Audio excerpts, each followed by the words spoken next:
This is Michael, a cow so prized that he has his own security guard. He's not just any cow, he's Wagyu.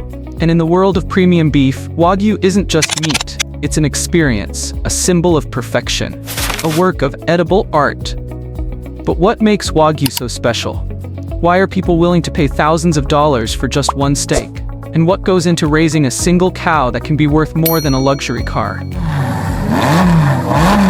In this documentary, we'll trace the journey of Wagyu from the lush farms of Kobe, Japan, to the dazzling plates of Michelin-starred restaurants. You'll witness its life from birth to butchering, from the auction floor to the final bite. But first, let's clear up a common misconception. All Kobe beef is Wagyu, but not all Wagyu is Kobe beef. Wagyu simply means Japanese cow. But Kobe beef? That's a certified region-specific subset, just like champagne is to sparkling wine. Kobe beef comes exclusively from Tajima strain cattle, born, raised, and slaughtered in Hyogo Prefecture under exacting standards. Think of it this way.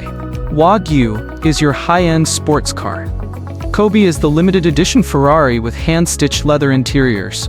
What truly sets Wagyu apart is marbling, the intricate webs of intermuscular fat that melt at low temperatures, giving the beef a buttery texture and unmatched umami flavor. It's the result of selective breeding, controlled feeding, and meticulous care. In the next hour, you'll step into the world of Wagyu ranchers, auctioneers, butchers, and master chefs. You'll see calves in their first days of life, cows fed on sake mash and spring water, and the slicing of a steak worth $30,000. This isn't just about meat, it's about legacy, about craftsmanship, about how Japan took something as humble as beef and turned it into a global luxury. Welcome to the world of Wagyu, a world where flavor begins not in the kitchen, but in the barn. Our journey begins in the peaceful countryside of Kobe, Japan. Here, tucked away in the hills, lie farms unlike any other, places where every detail is meticulously cared for and every animal is raised with intention. This is where Wagyu cattle are born. We meet Usunaga-san, a third-generation Wagyu farmer and one of the most respected breeders in the country. When he began, he had just 50 cows. Today, his farm is home to over 500 head of cattle, and each one is treated with almost reverential care. Inside one of the barns, the air is still, and the straw bedding is fresh. Rows of small stalls house the youngest members of the Wagyu lineage, newborn calves, just days old.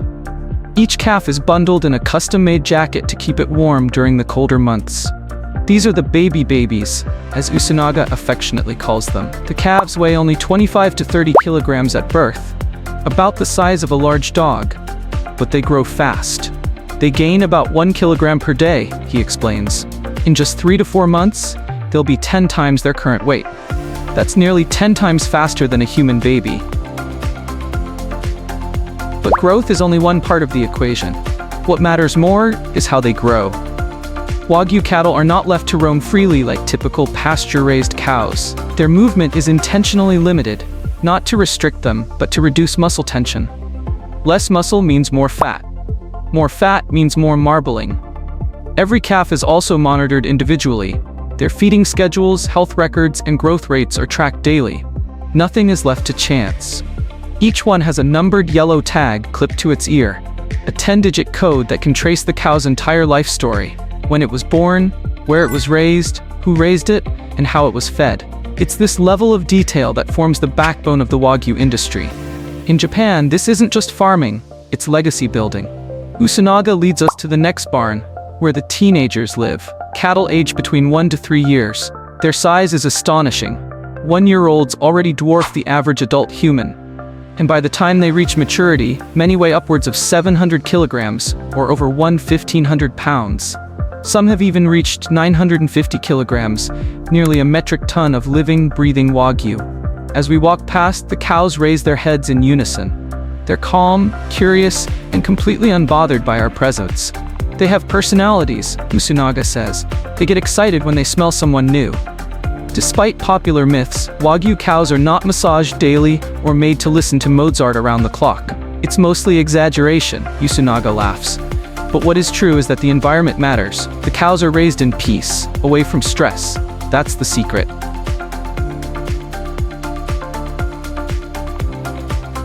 And perhaps it is. Calm cows produce tender meat, less adrenaline, less tension, more fat. It's basic biology applied with obsessive precision. The water they drink, sourced from local mountain springs so pure it's bottled for human consumption.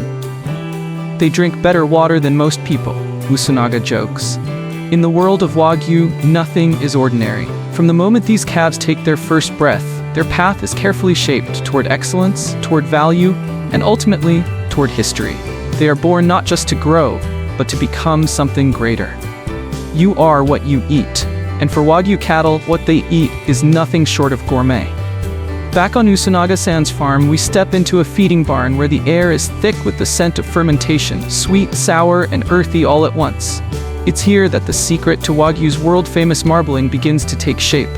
Wagyu cattle are not fed like regular cows. Their diet is a carefully engineered formula designed to encourage the development of intramuscular fat, those beautiful white webs of marbling that make Wagyu so tender and flavorful. Each cow consumes around 8 kilograms of feed per day, and that feed is unlike anything you'd find on a typical farm. The core of the diet includes grains such as corn, barley, and wheat, rice bran, which adds texture and energy, soybean meal for protein, and then comes the unique part, alcohol byproducts. Yes, these cows enjoy the leftovers from Japan's most iconic beverages, from sake lees to beer mash to even traces of whiskey and mirin. The feed is blended to enhance digestion, increase appetite, and create the subtle nutty sweetness in the final flavor of the beef. These ingredients are fermented to improve gut health and keep the cattle eating happily. But don't be misled, these cows are not getting drunk. The alcohol is fermented and cooked off, Usunaga explains. If you gave them too much, they'd fall asleep, he chuckles. But we've never had drunk cows here. Instead, the goal is to encourage calm, consistent feeding. Wagyu cattle spend most of their lives in a low-stress environment where their full-time job is simply to eat and rest. Every day. For years.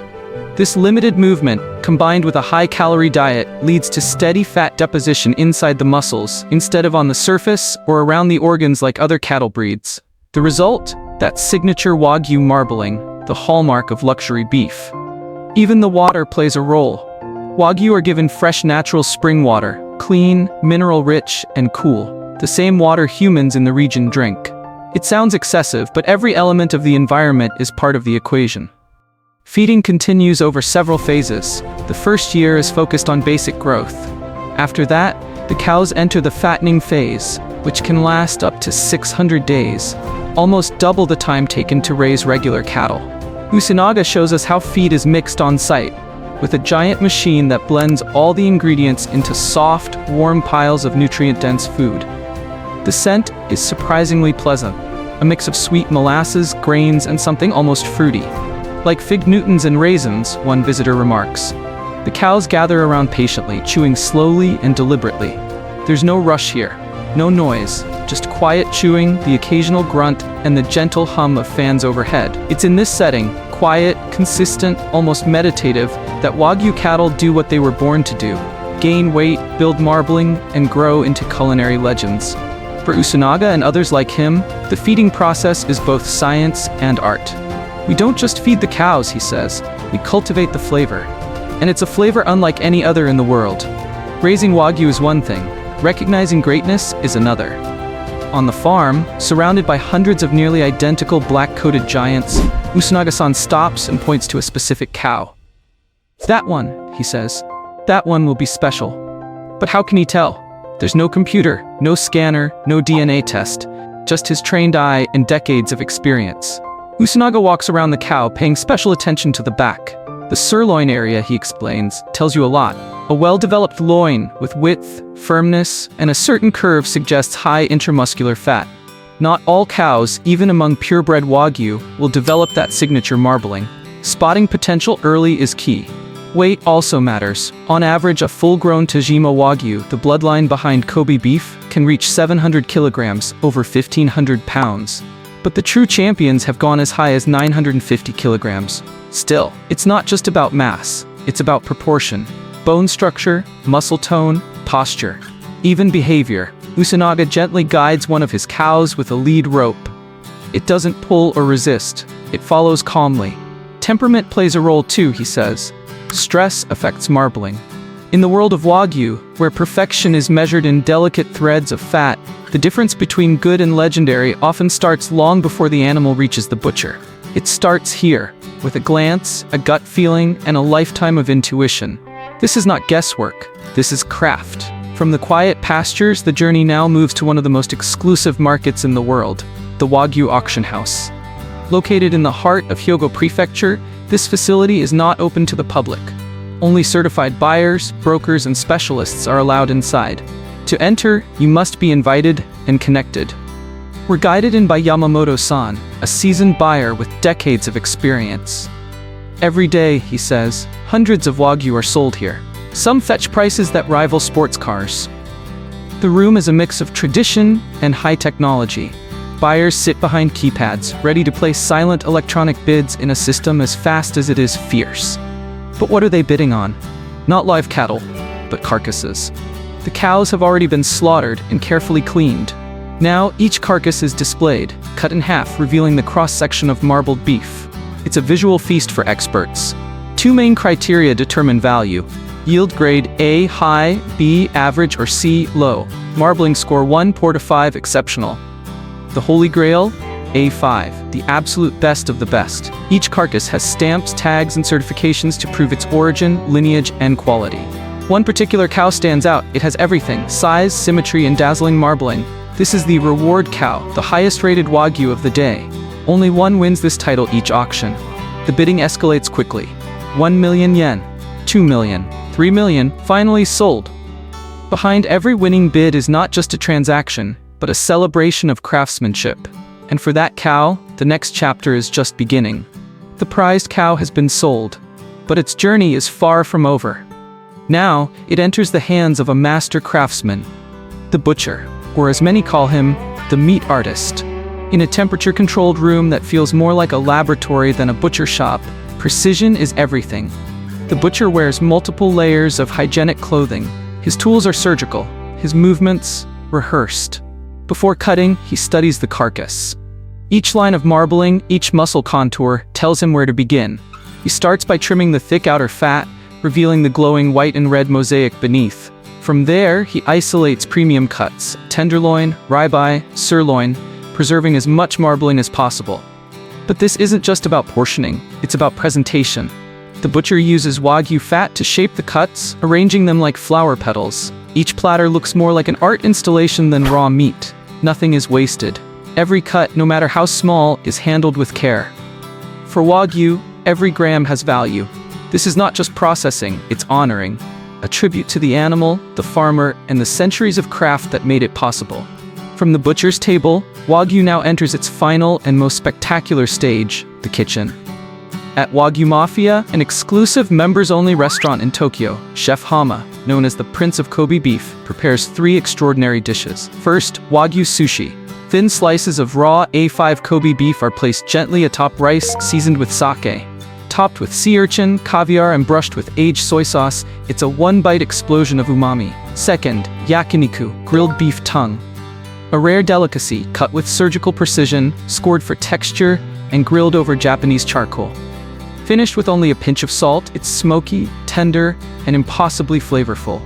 Finally, the katsu sando, a thick Kobe beef tenderloin worth over $3,000, is breaded with Japanese milk breadcrumbs, flash-fried to golden perfection, and placed between slices of pillowy milk bread. Trimmed, sliced, and served like treasure. Each dish showcases a different expression of Wagyu's greatness. Raw delicacy, grilled richness, fried indulgence. Every bite is a reminder. This is not just food. This is history, craft, and culture on a plate. If you enjoyed this behind-the-scenes journey from farm to fine dining, hit that subscribe button to explore more stories like this, where craftsmanship meets culture, and where food tells a deeper story.